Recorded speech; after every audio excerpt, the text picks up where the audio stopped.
आदरणीय महानुभावों, आप सबसे मिलने का यह अवसर पाकर मुझे प्रसन्नता है। मैं यहाँ आए एशिया तथा अन्य महाद्वीपों के अनेक देशों के सभी विख्यात संपादकों, अर्थशास्त्रियों तथा राजनेताओं का स्वागत करती हूँ। यह असेंबली अनेक विषयों पर विचार करती रही है और मुझे आशा है कि आपके विचारों तथा संवेदनाओं से हम लाभान्वित हो सकेंगे। भारत वर्तमान में अपनी स्वाधीनता की 50वीं वर्षगांठ मना रहा है। हमारी स्वतंत्रता के साथ साथ उपनिवेशों की समाप्ति का एक युग आरंभ हुआ, जिसके दौरान एशिया, अफ्रीका और कैरिबियन अंचल के अनेक देशों को राजनीतिक स्वाधीनता प्राप्त हुई। इसके साथ साथ चीन का भी पुनर्जन्म हुआ। आप यहाँ जिन समस्याओं पर गहराई से विचार कर रहे हैं, उनमें से कुछ जैसे भूख और कुपोषण, आर्थिक विकास और शिक्षा की समस्याएं, पराधीनता की दीर्घ अवधि के कारण उत्पन्न हुई थी। औपनिवेशिक शासकों को जिस किसी प्रकार की भी व्यावसायिक, औद्योगिक या बौद्धिक गतिविधि असुविधाजनक प्रतीत होती थी, उसे हतोत्साहित किया जाता था और हमें स्वयं अपनी पारंपरिक समाज व्यवस्था के अंतर्गत अपने विषयों का हल खोजने की अनुमति नहीं थी। कुछ और भी समस्याएं विद्यमान थीं। कुछ और समस्याएं हैं जो आपके विचारणीय विषयों की सूची में तो शामिल नहीं हैं, लेकिन जो एक ओर तो हमारे दोनों देशों के संबंध में और दूसरी ओर विश्व की सैनिक तथा आर्थिक महाशक्तियों के संबंधों में परिवर्तनों से उपजती हैं। प्रौद्योगिकी में उन्नति से तीसरे किस्म की समस्याएं पैदा होती हैं, जिनका प्रभाव हमारे समाज पर भी उतना ही पड़ता है जितना विकसित देशों पर।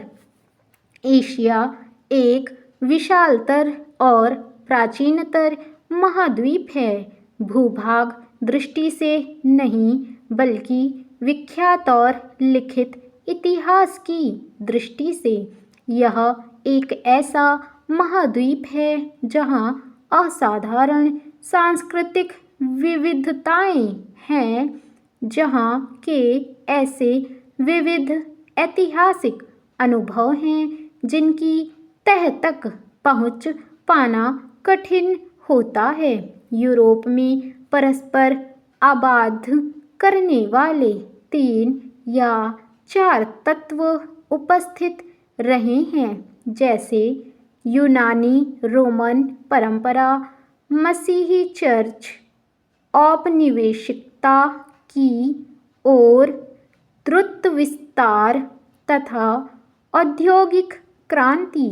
स्वयं मार्क्सवाद इन तत्वों के प्रतिक्रिया स्वरूप उभरा और उसने पाश्चात्य चिंतन तथा दृष्टिकोण की प्रमुख विशेषताओं को अपने में समेटा। एशिया में एकीकृत करने वाला कोई ऐसा ही समकक्ष तत्व नहीं था। बौद्ध धर्म और इस्लाम का प्रचार प्रसार यद्यपि बहुत उल्लेखनीय था, लेकिन उनका विस्तार पूरे महाद्वीप में नहीं हो पाया। पश्चिम के आधिपत्य से एशिया के राष्ट्रों को अपनी समान नियति करनी चाहिए थी। आदरणीय महानुभावों, आज यह कहना संभव लग रहा है कि एक समान एशियाई अन्वेषण का उदय हो रहा है।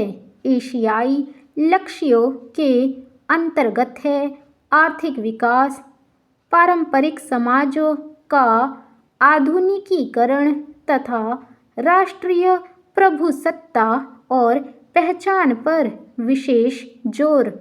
कुछ सुविदित तथा सुस्पष्ट उदाहरणों को छोड़ पाश्चात्य देश अब औपनिवेशिक शक्तियों के रूप में एशिया से हट चुके हैं, लेकिन उनकी सैनिक और राजनैतिक उपस्थिति अभी भी हमारे महाद्वीप में बनी हुई है।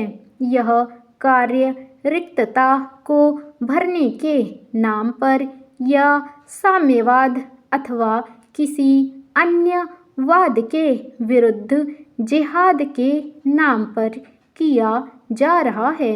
भारत में हमने राजनैतिक रिक्तता के सिद्धांत को हमेशा ही अस्वीकार किया है। यूरोप ने अपने उपनिवेशों का त्याग किसी सद्भावना या सनक के कारण नहीं किया है, बल्कि उसे एशियाई राष्ट्रवाद के बढ़ते हुए दबाव से विवश होकर ऐसा करना पड़ा है। जहाँ ऐसा प्रबल राष्ट्रवाद मौजूद हो, वहाँ राजनैतिक रिक्तता होने का प्रश्न कैसे उठ सकता है। इस प्रकार शक्ति की रिक्तता का सिद्धांत अन्य रूप में जारी रहने वाला उपनिवेशवादी दृष्टिकोण ही है। पाश्चात्य देश राष्ट्रवाद की शक्ति को आंकने में असफल रहे हैं, तब भी जब उन्हें उसके आगे झुकना पड़ा है।